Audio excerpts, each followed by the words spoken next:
बेलापुर गांव में इंद्र कुमार नाम का एक वैज्ञानिक रहता था। उसका पूरा जीवन खोज और आविष्कार में ही बीता, पर उसने अपनी जिंदगी में जो सबसे बड़ा आविष्कार किया था उसके बारे में किसी को नहीं बताया था। जब उसे ये एहसास हुआ कि अब वो ज्यादा दिन जिंदा नहीं रहेगा तो उसने अपने पोते को बुलाया। नरेंद्र, लगता है अब मैं ज्यादा दिन नहीं जीऊंगा। आप आए दिन इतनी सीरियसली बात क्यों करते हैं दादाजी? मेरी बात ध्यान से सुन। एक ऐसा राज है जो आज तक सबसे छुपा हुआ है। क्या मैं आपका गोद लिया हुआ पोता हूँ दादाजी? अरे नहीं नालायक, मेरा एक ऐसा आविष्कार है जो सबके सामने आ जाए तो तहलका मचा दे। तो आपने अभी तक तहलका मचाया क्यों नहीं दादाजी? हे भगवान, ये तेरी हंसी ठिठोली तो मुझे मरने नहीं देगी। चुप हो जा और मेरी बात सुन। मैं वो आविष्कार किसी बड़े आदमी को बेचना चाहता था। अब तू ही संभाल और जैसा ठीक लगता है कर। पर ऐसा क्या है दादाजी? और आप कहीं नहीं जा रहे हैं? हाँ, मैंने समय में यात्रा करने वाली एक टाइम मशीन बनाई है जिसमें बैठकर कोई भी इंसान भविष्य काल और भूतकाल में जा सकता है। लेकिन एक बात याद रखना, उस टाइम मशीन का इस्तेमाल हमेशा अच्छे कार्यों के लिए करना। ये आप क्या कह रहे हैं दादाजी? कोई फिल्म की स्टोरी सुना रहे हैं क्या? ये ले तहखाने की चाबी और ये मशीन की चाबी। इसे 3 बार आगे पीछे करने से मशीन चालू हो जाएगी। आप क्या बात कर रहे हैं दादाजी? नरेंद्र तुरंत वहां से भाग जाता है और अपने सबसे भरोसेमंद दोस्त बिल्लू को बुला कर लाता है। उसे लेकर तहखाने में जाता है। दोनों दोस्त सामने खड़ी मशीन को देखकर दंग रह जाते हैं। नरेंद्र वापस दादाजी के कमरे की तरफ भागता है। देखता है कि इंद्र कुमार सुकून की नींद सोए हुए हैं, जैसे दिल से कोई बोझ हल्का हो गया हो। वो उन्हें उठाता है, पर वो तो इस दुनिया से जा चुके होते हैं। नरेंद्र दुखी हो जाता है। कुछ दिनों बाद, अरे यार, मुझे लगता है कि तेरे दादाजी मरते मरते तेरे साथ मजाक कर गए। भला इसमें बैठकर हम लोग समय यात्रा कैसे कर सकते हैं? नहीं नहीं, दादाजी ने कहा है तो ये सब सच ही होगा। अगर ऐसी बात है तो क्यों ना हम इस मशीन का इस्तेमाल अमीर बनने के लिए करें? पर दादाजी ने कहा था इसका इस्तेमाल अच्छे कामों के लिए ही करना। अरे तो हम कौन सा किसी का बुरा कर रहे हैं? अपनी भलाई करने में क्या बुराई है दोस्त, बताओ तो जरा। बात तो सही है। बचपन में मैंने दादाजी को किसी से कहते सुना था कि हमारे गांव के पास वाले जंगल में आज से 50 साल पहले कुछ डाकू एक बड़ा खजाना छुपाकर चले गए थे। लोगों ने उस खजाने को बहुत ढूंढने की कोशिश की, लेकिन वो उन्हें कभी नहीं मिला।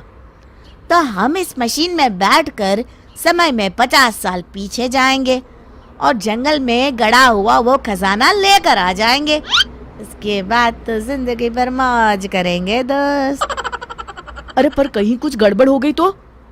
अरे क्या होगा, कोई भूत पकड़ लेगा क्या? बच्चे जैसी बातें छोड़ और चल फटाफट। तो चलो फिर, देर किस बात की? दोनों मशीन में बैठ जाते हैं। नरेंद्र मशीन शुरू कर देता है और देखते ही देखते वो सालों पीछे जाने लगते हैं। लगता है हम दोनों पहुंच गए हैं। अरे ये क्या, सामने से कुछ डाकू आ रहे हैं। ओह, मतलब ये डाकू मंगल सिंह अपने आदमियों के साथ खजाना लेकर आ रहा है। सुनो, अब जल्दी से इस पेड़ के पास सारा खजाना छुपा दो। हाँ हाँ सरदार, किसी को कानो कान खबर नहीं होगी कि हमने सारा खजाना कहाँ छुपा रखा है। अरे अब तुम लोग खड़े खड़े मेरा मुंह क्या देख रहे हो? जल्दी से खुदाई शुरू करो। हे भगवान, इतना सारा पैसा! हे भगवान, इतना सारा पैसा और सोना! बिल्लू का मुंह खुला रह जाता है। अरे मुंह बंद कर ले, मुंह में मच्छर ना चला जाए। और कहीं गलती से आवाज निकल गई ना तो ये मंगल सिंह हम दोनों को ही मच्छर की तरह मसल देगा। हाँ। डाकू जमीन में खजाने से भरा बक्सा गाड़ देते हैं। हमारा काम हो गया है, अब यहाँ से चलते हैं। चलो फटाफट खजाना लेकर यहाँ से पहली फुर्सत में रवाना होते हैं। हाँ चलो। दोनों खुदाई करके बक्सा बाहर निकाल लेते हैं।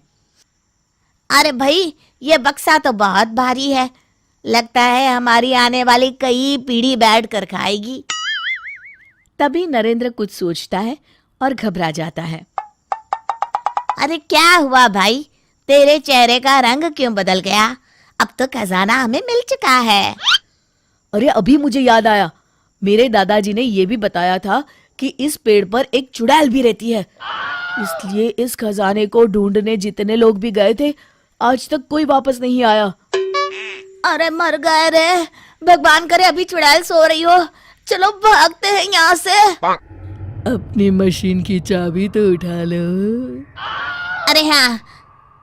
अरे पर ये कौन बोला? दोनों ऊपर देखते हैं। पेड़ पर उन्हें एक डरावनी चुड़ैल बैठी दिखाई देती है।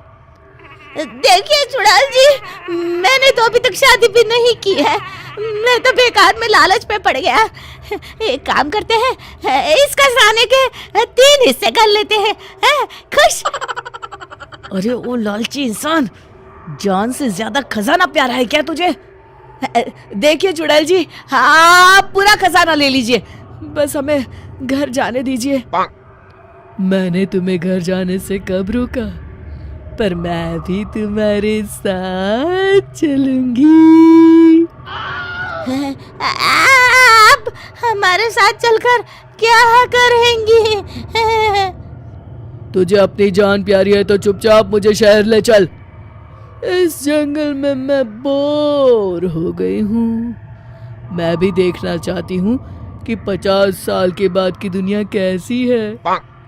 आप तो काफी शौकीन चुड़ैल मालूम होती है, पर क्या है ना, इस मशीन में सिर्फ 2 ही लोग बैठ सकते हैं।